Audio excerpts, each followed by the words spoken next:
गौतम बुद्ध से जाने कि माया क्या है और माया से मुक्त होने का तरीका क्या है। एक बार गौतम बुद्ध से कोई पूछता है, बुद्ध माया क्या है? बुद्ध बड़ा सुंदर उत्तर देते हैं। बुद्ध कहते हैं, एक बार एक बुजुर्ग व्यक्ति मरण शैया पर था। कुछ ही क्षण बाद उसके प्राण उसके शरीर को छोड़ने वाले थे। तो उसके परिवारजनों ने सोचा कि ये बुजुर्ग मरने ही वाला है, तो इसकी जो भी धन संपत्ति है वो हम इसके जीते जी ही ले लेते हैं। उस बुजुर्ग के हाथ में एक सोने की अंगूठी भी थी। तो उस बुजुर्ग का बेटा आया और उसके हाथ से उस सोने की अंगूठी को उतारने लगा। बुजुर्ग अपने बेटे पर क्रोधित हो गया और कहने लगा कि मैं ये अंगूठी किसी को नहीं दूंगा। मैं जानता हूँ तुम सभी इसी के लालच में खड़े हो। कुछ ही क्षणों बाद वह बुजुर्ग व्यक्ति मर जाता है। माया वो है जो मरते दम तक भी साथ ना छोड़े। वह व्यक्ति पूछता है, तो कृपा कर बुद्ध माया से मुक्ति का मार्ग बताइए। बुद्ध कहते हैं, यदि माया से मुक्त होना चाहते हो तो किसी ऐसे का साथ पकड़ लो जो माया से मुक्ति का मार्ग जानता है।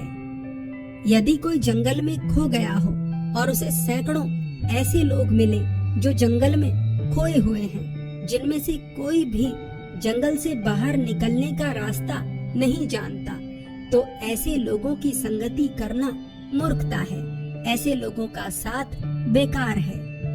लेकिन अगर कोई ऐसा मिल जाए जो जंगल से बाहर निकलने का रास्ता जानता हो, तो उसका साथ छोड़ना मूर्खता है।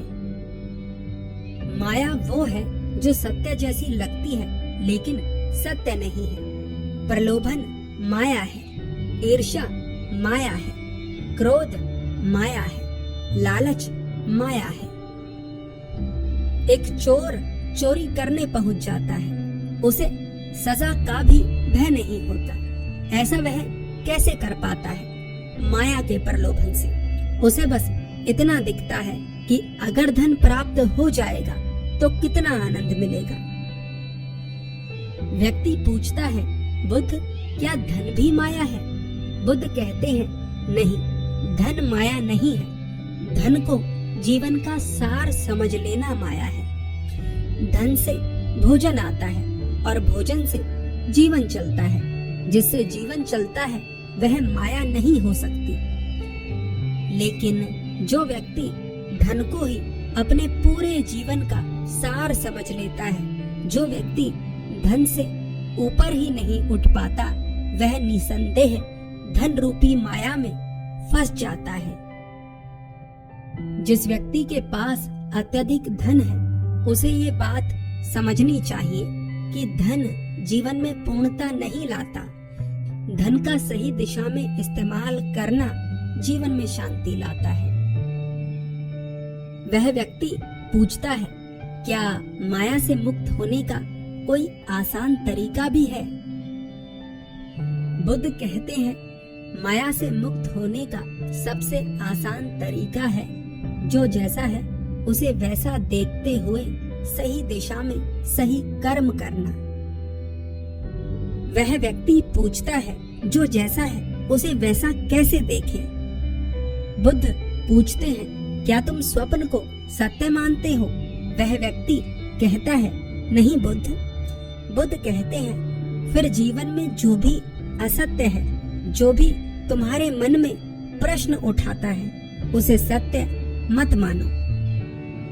कोई व्यक्ति सम्मान को सत्य मान बैठा है, कोई अपमान को सत्य मान बैठा है, कोई लालच को सत्य मान बैठा है, कोई क्रोध को सत्य मान बैठा है।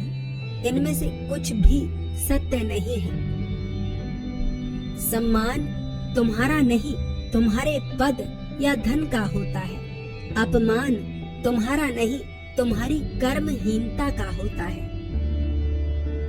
क्रोध खुद को श्रेष्ठ दिखाने की एक इच्छा है और लालच खुद को भर लेने का, खुद को पूरा कर लेने का एक प्रयास है।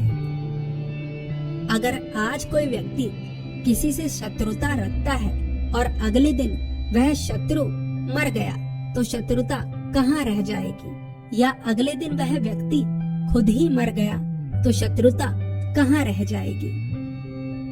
व्यक्ति पूछता है, और बुद्ध सही कर्म क्या है? बुद्ध कहते हैं, सही कर्म वो कर्म होते हैं जिन्हें करने से तुम्हें लाभ हो लेकिन किसी दूसरे को हानि ना हो। लोग अपने फायदे के लिए किसी की हत्या तक कर देते हैं। ऐसे लोग इस तरह के कर्मों का बहुत खतरनाक परिणाम आने वाले समय में झेलेंगे।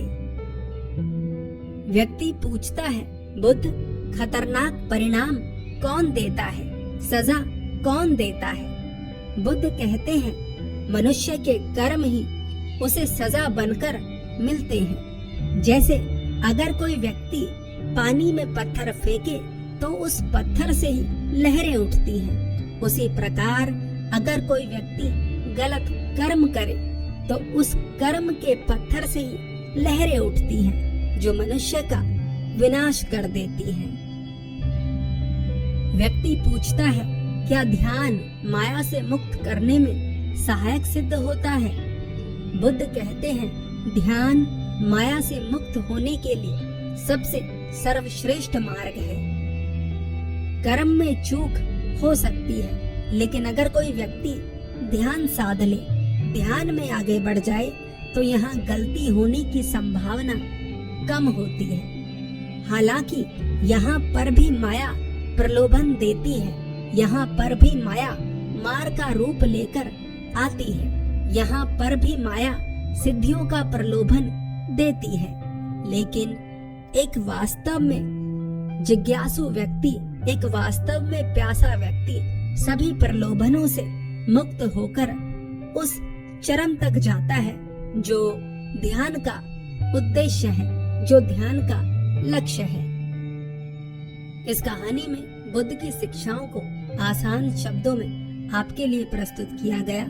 अगर आप इस तरह की और वीडियोस चाहते हैं तो हमें कमेंट कर जरूर बताएं। धन्यवाद।